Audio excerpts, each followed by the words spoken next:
Drones ఇప్పుడు పెళ్లి వీడియోల నుంచి యుద్ధాల వరకు అన్నిట్లో ఈ డ్రోన్స్ను వాడుతున్నారు. ఇప్పుడు మనం ప్రిడేటర్ అటాక్ డ్రోన్ల గురించి కాదు మాట్లాడుకునేది. అత్యవసర సమయంలో చిక్కుల్లో ఉన్న వారిని ఇబ్బందుల నుంచి బయటపడేయడానికి, వాళ్ళకి ఆహారాన్ని అందించడానికి ఏ విధంగా డ్రోన్లను ఉపయోగిస్తున్నారనే దాన్ని మనం మాట్లాడుకుంటూ ఉన్నాం. నిజంగా చాలా ఉపయోగపడుతున్నాయనే విషయం మరోసారి ప్రూవ్ అయింది. కావాలంటే విజువల్స్ చూడండి.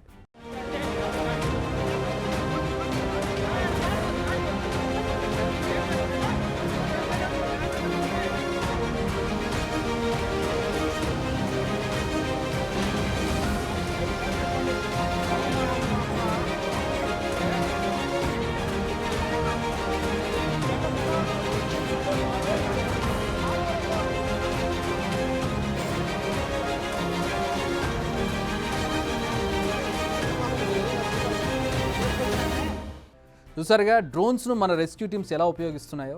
ఇప్పటి వరకు ప్రమాదాన్ని అంచనా వేయడానికి లేదా అక్కడ ఉన్నటువంటి సిచ్యువేషన్ తెలుసుకోవడానికి మాత్రమే ఈ డ్రోన్స్ను వాడేవాడు. ప్రత్యేకంగా వరదలో చిక్కుకుపోయిన వారికి సహాయం అందించేందుకు కూడా ఈ డ్రోన్స్ ఉపయోగపడుతున్నాయి.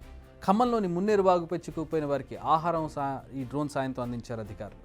ఇది జస్ట్ ఎగ్జాంపుల్ మాత్రం.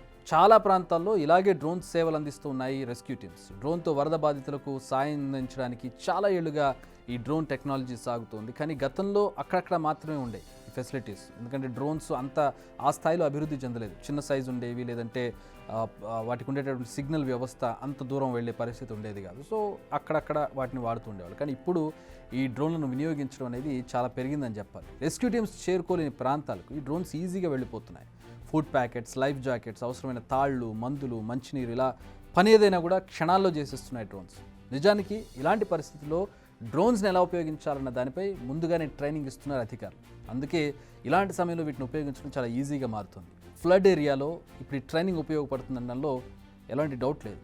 ఇక రెస్క్యూ ఆపరేషన్స్లో మాత్రమే కాదు, పరిస్థితిని అంచనా వేయడానికి కూడా డ్రోన్స్ను ఉపయోగిస్తూ ఉన్నారు. ఎందుకంటే అక్కడ పరిస్థితి ఎలా ఉందో చూడడానికి వెళ్ళే పరిస్థితి ఉండుండకపోవచ్చు, లేదంటే అంత మ్యాన్ పవర్ ఉండుండకపోవచ్చు, లేదంటే అంత వెళ్ళడానికి సమయం కూడా సరిపోతుండొచ్చు. కానీ డ్రోన్ ఉపయోగిస్తే మాత్రం అది చాలా ఈజీ అవుతుంది. వరదలు రాకముందు పరిస్థితులు ఎలా ఉన్నాయి, వచ్చాక పరిస్థితి ఎలా ఉంది, ఇలా క్రూషియల్ డేటాను కలెక్ట్ చేసేందుకు డ్రోన్స్ను ఉపయోగిస్తున్నారు. వీడియోగ్రఫీ కంటే డ్రోన్ సర్వేనే బెస్ట్ అంటున్నారు. అంతేకాదు రెస్క్యూ ఆపరేషన్స్లో పాల్గొనడమే కాదు, రెస్క్యూ ఆపరేషన్స్ పర్యవేక్షణ కూడా ఉపయోగపడుతున్నాయి డ్రోన్స్. పరిస్థితిని అంచనా వేయడానికి అబ్జర్వేషన్ డ్రోన్స్, సహాయం అందించడానికి రెస్క్యూ డ్రోన్స్, ఏదైనా ప్రమాదం జరిగిన తర్వాత బాధితుల కోసం గాలింపులో పాల్గొనడానికి రాడార్ డ్రోన్స్. ఇలా పేరేదైనా అవి చేసే పని ఒకటే, మనుషులకు సహాయపడడం. మనుషులు చేయలేని డర్టీ, డేంజరస్ వర్క్స్ ఈ డ్రోన్స్ చేసేస్తున్నాయి. దట్టమైన అడవిలో ఉన్న, శిథిలాల కింద ఉన్న, మంచు కొండల్లో ఉన్న, వరదల్లో ఉన్న, ఇలా టెర్రైన్ ఏదైనా సరే డ్రోన్స్ అక్కడ వాలిపోతున్నాయి. వీటిని ఎలా ఉపయోగించుకోవాలన్నది మన చేతుల్లో ఉంది. ప్రస్తుతం యూపీలో ఆపరేషన్ బేడియా కోసం థర్మల్ ఇమేజ్ టెక్నాలజీ ఉన్న డ్రోన్స్ వాడుతున్నారు. వైనాడులో శిథిలాల కింద ఉన్న వారిని గుర్తించడానికి రాడార్ డ్రోన్స్ను వాడారు. విజయవాడలో వాన విలయం చూపించింది ఈ డ్రోన్సే. ఖమ్మం ఎలా జల దిగ్బంధంలో చిక్కుకుందో తెలిపింది ఈ డ్రోన్సే. ప్రస్తుతం మనుషులు ఏ చోట్లో ఉన్నా అక్కడికి వెళుతుంది ఈ డ్రోన్స్. ప్రస్తుతం వరదల్లో శక్తి వంచన లేకుండా పనిచేస్తున్న వారిలో ఈ డ్రోన్స్ కూడా వచ్చి చేరాయి. బట్ ఇది మాత్రమే సరిపోతుందా? ఈ క్వశ్చన్కి ఆన్సర్ నో అనే చెప్పాలి. ఎందుకంటే ఈ డ్రోన్స్ను మరింత డెవలప్ చేయాల్సింది. ప్రస్తుతం మనం ఉపయోగిస్తున్నవన్నీ చాలా చిన్న డ్రోన్స్. కొన్ని కంట్రీస్లో డ్రోన్స్తో ఏకంగా మనుషుల్నే ఎయిర్ లిఫ్ట్ చేస్తూ ఉన్నారు. మనం ఈ విషయంలో కొంచెం వెనకబడి ఉన్నామని చెప్పొచ్చు. బట్ ఈ మాత్రం అవేర్నెస్ మన అధికారులు పెరగడం సంతోషాన్ని ఇచ్చే విషయం అని చెప్పాలి. ఇక మున్ముందు డ్రోన్స్ను మరిన్ని విషయాల్లో వాడతారని, మరింత సౌలభ్యాలను కలిగించేందుకు వాడతారని కోరుకుందాం. అయిపోయింది, అనుకున్నదంతా అయిపోయింది. బిగ్ టీవీ ఏదైతే జరగకూడదని నెత్తి నోరు బాదుకుందో అదే జరిగింది.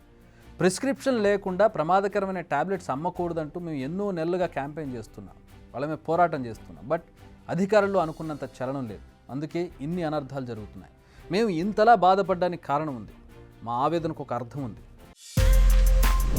బిగ్ టీవీ అవుట్లుక్ కథనాలు నచ్చితే వెంటనే బిగ్ టీవీ ఛానల్ ను సబ్స్క్రైబ్ చేయండి.